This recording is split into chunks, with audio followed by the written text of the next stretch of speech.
ইয়াৰ পৰিৱেশটি থাকি কিমান সুন্দৰ লাগে আৰু কেনেকুৱা অনুভৱ হয় আৰু কেতিয়ালৈ মনত পৰে, কোনটো সময়লৈ মনত পৰে, সকলোবোৰ ক'ম আপোনালোকক। কিন্তু এইখিনিত বহি থকা মেইন কথাটো আপোনালোকক মই অলপ দেখাই লওঁ, তাৰপিছত কৈ আছোঁ। ইয়াত চাওক, এইখন টিঙৰ চালি দেখিছেনে? টিঙৰ চালি, এজোপা মহানিম গছ, আৰু এইখন অত বেয়া হ'ল পৰি আছে ইয়াত। এজোপা মহানিম গছ, কিমান ডাঙৰ গছ দেখিছেনে?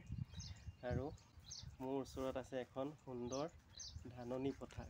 বহুত ভাল লাগে ধাননি পথাৰৰ মাজত থাকি, নহয় জানো? চাওকচোন, এইখন দেখিছেনে? কিমান সুন্দৰ এইখন ধাননি পথাৰ। এনেকুৱা ধাননি পথাৰৰ মাজত কাৰ কাৰ থাকি ভাল লাগে জনাব দিয়ে, আৰু কাৰ কাৰ বেয়া লাগে জনাব। মোৰ কিন্তু বহুত ভাল লাগে ইয়াত থাকি, কিয় জানেনে? কাৰণ ইয়াত থাকিলে, সেনেকুৱাত থাকিলে আগৰ পুৰণা দিনবোৰলৈ মনত পৰে। মানে যেতিয়া ঘৰত থাকোঁ, পথাৰত কাম কৰোঁ, আৰু পথাৰত কাম কৰি যেতিয়া এনেকৈ গছৰ তলত আহি জিৰণি লওঁ সেনেকৈ সকলোৱে, তেতিয়া কিমান আনন্দ লাগে, বা সেই দুখ ভাগৰখিনি কিমান মৰম আছিলে, বা কিমান ভাল লাগে, সেইখিনি কৰাসকলে জানিব, নকৰাসকলে কিন্তু গম নাপাব। গতিকে মই কৰি আহিছোঁ, বহুত ভাল লাগে। আৰু এইখিনিত থাকিলে একদম মানে কি ঘৰত থকা নিচিনা অনুভৱ হয়। গতিকে বহুত ভাল লাগে। এইখিনিত মই কেতিয়াবা আহি বহোঁ। আপোনালোকক ইয়াৰ পৰিৱেশটো অকণমান দেখাই দিম ভালকৈ দেই। চাব, সেইখিনি চবফালে মহানিম গছ, চাৰিওফালে, মাজতে ধান খেতি, আৰু মই ইয়াতে আছোঁহি আহি। গতিকে ভাল লাগিছে থাকি, আপোনালোকক দেখাই আছোঁ মই। লোকেশ্যনটো অকণমান দেখাইছোঁ এনেকৈ ফ্ৰণ্ট কেমেৰা কৰি, কিন্তু বেক কেমেৰা কৰি দেখিলে বেছি ভাল লাগিব।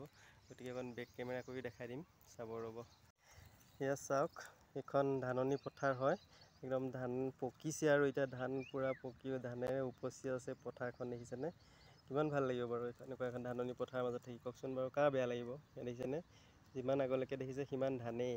আৰু এনেকৈ ধাননি পথাৰখন যেতিয়া ভৰি থাকে ধানেৰে, মনটোও ভাল লাগি থাকে, নহয় জানো? বিশেষকৈ খেতিয়কসকলৰ, আমি যেতিয়া কষ্ট কৰি খোৱা মানুহ, খেতিয়কৰ মানুহে, আমিও ঘৰত থাকিলে খেতিয়ে কৰিব লাগে। এনেকুৱাবোৰ দেখিলে আমাৰ মনটো বহুত ভাল লাগে। দেখিছে, ধানৰ ভিৰত পৰি গৈছে আৰু পূৰা। আৰু এই আগলৈকে আছে ধান, সেয়া দেখাই দিছোঁ। আৰু মই বহি থকা টিং ঘৰটো দেখাই দিছোঁ। সেইটো টিং ঘৰ, মই ইয়াতে বহি আছিলোঁ। এইখিনিতে মোৰ ঘৰ নহয় দেই, বেলেগৰ ঘৰ, আহিলে হয়তো দৌৰাবও পাৰে। কিন্তু এইখিনিত মই বহোঁহি কেতিয়াবা, বহুত ভাল লাগে। আৰু এইজোপা ওপৰলৈ মহানিম গছ দেখিছেনে? মহানিম গছ বহুত ডাঙৰ হয়, ইয়াত মহানিম গছ বহুত আছে। আৰু এইটো কি ফল হয় চিনি পাইছেনে আপোনালোকে? এইটো ফলৰ কিন্তু ইয়াত বহুত দাম দেই। ইয়াত বহুত খাই মানুহে, গৰমত খোৱা ভাল। আমি আতনাচ কঁঠাল বুলি কওঁ, কিন্তু ইয়াত মানে কি বেলেগ এটা নাম কয়, নামটো মোৰ মনত অহা নাই। গতিকে ইয়াতে এই ফলটো বহুত ভাল, আৰু গৰমত সকলো কাৰণে ভাল এই ফলটো খোৱা।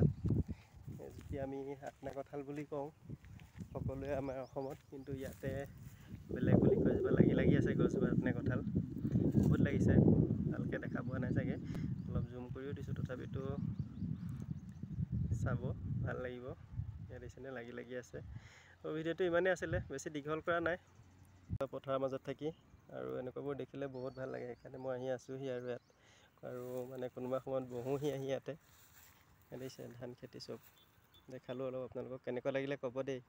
এইটো আবতৰীয়া ধান খেতি হয়। আমাৰ তাত কয় কিবা বড়ো খেতি নে কিবা কয়, কিন্তু ইয়াত কি কয় নাজানো। ইয়াতে বৰষুণ হোৱা আগতে লগাইছে, এতিয়া বৰষুণ অলপ হৈছে, আৰু বৰষুণ হোৱাৰ পৰা ধানখিনি বেছি ভাল হৈছে। এইটো পানী টেংকি আছে আগত।